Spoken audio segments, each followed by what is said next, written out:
Hello everybody, my name is Griffin, talking to you guys from Rishi Outpost, and today we are going to be covering the phenomenal final season of Star Wars: The Clone Wars. In general, I loved this season. The animation and overall look of the show was the best that it's ever been, and seeing a real finale for this show and getting closure for all the characters was really satisfying. Now I want to go into some more depth and talk about each arc individually. First up was the Bad Batch arc, and this one was kind of strange to watch considering I and many other fans had actually seen this arc years ago after it was released at Star Wars Celebration in 2015. That being said, they were still fantastic episodes. It was amazing watching the show again, and it really was back in all of its glory. The action in the Bad Batch arc is spectacular. Clone Force 99 is a ton of fun to watch in battle, and we also get some really cool Jedi action in the arc as well. The new clone characters, as well as Rex and Anakin, are all very compelling throughout this arc. Seeing Rex lead the charge on finding Echo when everyone around him was skeptical was cool to see. We also see how close Anakin and Rex have become when Rex guards the door for Anakin while he's talking to Padme.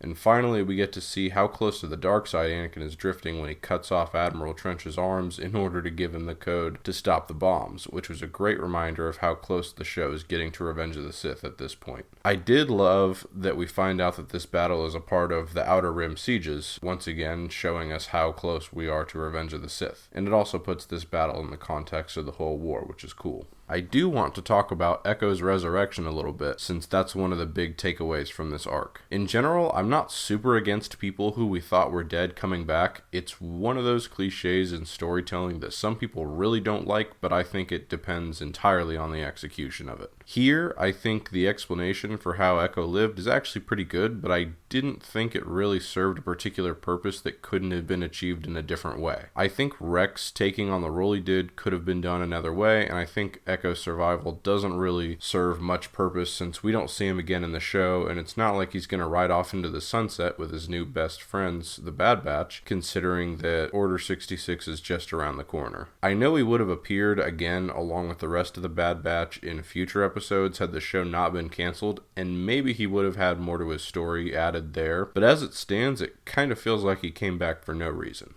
The second arc, Ahsoka's Walkabout, is the weakest of the three arcs in my opinion. I still think it was a fine arc that wasn't bad by any means. It does make me really wish that the Clone Wars had gotten its full 8-season run, because I think these episodes would have fit better into how the show was originally supposed to play out, as this arc was supposed to be nothing more than showing Ahsoka's first steps after leaving the Jedi Order. It wasn't intended to be her last solo arc before the finale in an abbreviated season. I think these episodes would have been better received if the arc had come out in that context instead. That being said, it was really nice to see where Ahsoka was right after leaving the Jedi Order, and I thought her interactions with the Martez sisters was an interesting look at how outsiders saw the Jedi and the war. Unfortunately, I didn't think the sisters were great characters in and of themselves, but once again, they weren't bad. The story wasn't the best, especially since in one of the episodes they all just try to escape the whole time and end up back in prison at the end, and meanwhile they don't really have any meaningful character moments along the way. But it was nice to at least have something to fill in the gap of what Ahsoka was up to between leaving the Jedi Order and the Siege of Mandalore. It's worth noting that StarWars.com confirmed that these episodes take place in the timeline before the Bad Batch arc, since Anakin is on Coruscant, meaning it takes place before the Outer Rim sieges. Overall, I think this arc would have fit a lot better into the original plan for the show, and didn't fit this final season particularly well, although it wasn't terrible. Whatever shortcomings Ahsoka's Walkabout arc had are quickly and easily forgotten after the final arc of this season, the Siege of Mandalore. This is the epic finale that we've been waiting to see from the show for years, and it lived up to the hype in every way. Seeing how Ahsoka, Rex, and Maul's stories end in the show is very satisfying. Seeing how the clones still respect Ahsoka when she comes back is heartwarming, and it makes their betrayal several episodes later even more heartbreaking. Seeing Anakin and Ahsoka's last conversation before parting ways was mind-blowing. Ahsoka's total faith in Anakin is shown when she fights Maul and he tries to convince her that Anakin is about to become Palpatine's apprentice, and she refuses to believe it. Ahsoka saving Rex from Order 66 alongside Maul's escape is an incredibly intense sequence. The battles in this arc are so much fun to watch. They look absolutely incredible. The duel between Maul and Ahsoka in the second episode of this arc is one of the best looking fights in all of Star Wars. The motion capture with Ray Park and Lauren Mary Kim looked absolutely spectacular.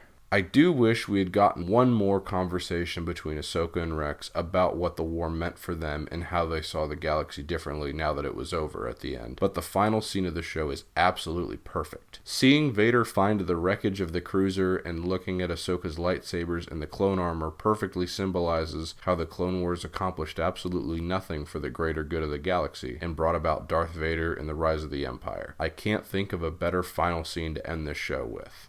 Overall, I absolutely loved this final season of The Clone Wars. I was happy with all of the episodes, and I finally feel like I have closure with this show that I didn't have before. I still hope that we will eventually get more of the stories that were planned for this show, either in the form of more episodes that take place before the finale, or in books and comics that adapt their scripts. But at least we got 12 more awesome episodes of the show, and at least I feel like there's a definitive ending to it with the Siege of Mandalore. Well, that's all I have for you guys this time. Be sure to like this video, share it with your fellow Clone Wars loving friends, and let me know what you thought of this video as well as Season 7 of the Clone Wars in the comments below. As always, thank you for watching, and may the Force be with you, always.